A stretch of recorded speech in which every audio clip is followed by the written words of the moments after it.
नमस्कार दोस्तों, स्वागत है आपका हमारे YouTube चैनल पर। इस वीडियो को शुरू करने से पहले आपसे गुजारिश है कि आप इस चैनल को सब्सक्राइब कर लें, बेल आइकन को दबा दें और इन वीडियोस की जानकारी अपने दोस्तों तक भी दें, शेयर करें।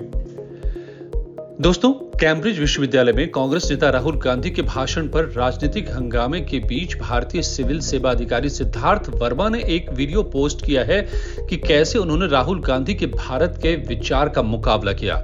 सिद्धार्थ एक भारतीय रेलवे यातायात सेवा अधिकारी हैं और कैम्ब्रिज विश्वविद्यालय में पब्लिक पॉलिसी में कॉमनवेल्थ के स्कॉलर हैं।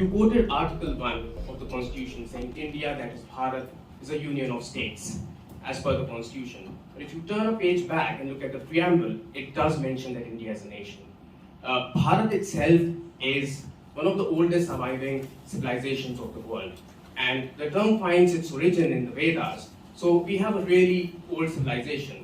So Chanakya, even Chanakya, when he interacted with his students in Takshashila, he made it clear to them that they might belong to different Mahajanpads, but ultimately they belong to a nation that is Bharat. Adi Shankaracharya, he said, just 10 seconds. One second. Did he use the word nation? He said, you belong to a Rashtra. Rashtra is, the Sanskrit. Rashtra is kingdom. Rashtra, no, it's a Sanskrit name for a nation.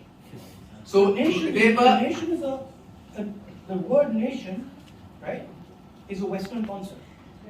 So when I talk about nation, I don't just talk about a political entity, because we've had these experiments across the world. You had USSR, you had Yugoslavia, you had the experimentation with the United Arab Republic. So unless nations have a strong socio-cultural and emotional bonding and a composite culture, a constitution cannot make a nation. Nations make constitutions. My question is, don't you think as a political leader, your idea of India is not only flawed and incorrect, but also destructive because it attempts to whitewash a history of thousands of years? No, actually, I don't think so. अपनी इस video में सिद्धार्थ राहुल गांधी से कहते हैं कि आपने संविधान के अनुच्छेद 1 का हवाला देते हुए कहा है कि भारत संविधान के अनुसार राज्यों का एक संघ है। लेकिन अगर आप एक पेज पीछे संविधान की प्रस्तावना को देखते हैं तो यहां पर लिखा है कि भारत एक राष्ट्र है। भारत स्वयं में एक है, दुनिया की सबसे पुरानी जीवित सभ्यता है और ये शब्द वेदों में भी मौजूद है। और भारत देश की हमारे पास एक बहुत पुरानी सभ्यता है। यहां तक कि जब चाणक्य ने तक्षशिला में छात्रों के साथ बातचीत की तो उन्होंने उन्हें ये स्पष्ट कर दिया था कि वे विभिन्न जनपदों से संबंधित हो सकते हैं, लेकिन अंततः वो उस राष्ट्र से संबंधित हैं जो कि भारत है। वो एक सांस्कृतिक राष्ट्र है भारत। क्या उन्होंने इस पर राहुल गांधी ने क्या कहा, मैं ये बताऊं आपको। इससे पहले ये भी बता दूं कि जिस वक्त में चाणक्य होते थे या बुद्ध होते थे, उस वक्त का भारत जनपदीय भारत कहलाता है, क्योंकि अलग अलग टुकड़े थे देश के, अलग अलग जनपदों में बटे थे, जनपद या महाजनपद। राहुल गांधी ने जो क्या कहा, इसके जवाब में जो चाणक्य का उदाहरण दिया, जो भारत के सांस्कृतिक राष्ट्र का उदाहरण दिया, राष्ट्र की अवधारणा का उदाहरण दिया सिद्धार्थ ने, राहुल ने कहा कि क्या उन्होंने यानी कि चाणक्य ने राष्ट्र शब्द का इस्तेमाल किया है। राहुल गांधी ने सवाल किया तो इसके जवाब में अधिकारी ने कहा कि हाँ, उन्होंने राष्ट्र शब्द का इस्तेमाल किया है। इस पर राहुल गांधी ने कहा कि तब राष्ट्र एक किंगडम यानी कि किसी राजा का राज्य होता था।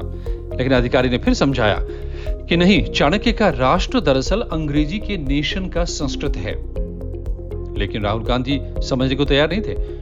वो अधिकारी से बहस किए जा रहे थे। उन्होंने ऑफिसर सिद्धार्थ की बात काटते हुए एक नया तर्क दिया कि राष्ट्र शब्द एक पश्चिमी अवधारणा है और जब मैं राष्ट्र के बारे में बात करता हूं तो मैं सिर्फ राजनीतिक रूप से बात नहीं करता, क्योंकि हमने दुनिया भर में ये प्रयोग किए हैं। इसके बाद अधिकारी ने राहुल गांधी के भारत के विचार पर सवाल उठाया और कहा कि क्या आप एक राजनीतिक नेता के रूप में नहीं सोचते हैं कि भारत का आपका विचार न केवल त्रुटिपूर्ण और गलत है बल्कि विनाशकारी भी है, क्योंकि ये 1000 साल के इतिहास को सफेद करने का प्रयास करता है। राहुल गांधी के साथ हुए अपनी इस बहस को अधिकारी ने ट्विटर पर शेयर किया, जो वायरल हो रहा है। वीडियो वायरल होती है अधिकारी ने लिखा है कि आज भारी समर्थन के लिए बहुत आभारी हूं, लेकिन ये जो दर्शाता है वो ये है कि भारत के विशाल बहुमत के लिए भारत केवल एक उथली राजनीतिक इकाई नहीं है जो 75 साल पुरानी है। भारतवर्ष हजारों वर्षों से अस्तित्व में है और अनंत काल तक रहेगा। ये राहुल सिद्धार्थ के बीच जो बातें सोमवार को प्रतिष्ठित कैम्ब्रिज विश्वविद्यालय के कॉर्पस क्रिस्टी कॉलेज में इंडिया एट 75 नाम के एक कार्यक्रम में हुआ, जहां राहुल गांधी ने हिंदू राष्ट्रवाद, कांग्रेस पार्टी के भीतर गांधी परिवार की भूमिका जैसे के मुद्दों पर बात की। मगर सवाल यह है दोस्तों कि क्या राहुल गांधी भारत को सिर्फ राज्यों के संघ के तौर पर देखना चाहते हैं? वो क्यों नहीं भारत को एक सांस्कृतिक चेतना वाले राष्ट्र के तौर पर देख रहे हैं? तो क्या कांग्रेस की राजनीति इसीलिए वामपंथी टुकड़े टुकड़े गैंग से लेकर अति मुस्लिमवाद की राह पर चल पड़ी है और इसीलिए उसका यह हाल होता जा रहा है? समझ जाइए, सवाल देश को एकजुट रखने का है, अखंड रखने का है। धन्यवाद दोस्तों, लाइक कीजिए, सब्सक्राइब कीजिए चैनल को और बेल आइकन जरूर दबा दीजिए। मिलते हैं अगले वीडियो में। नमस्कार।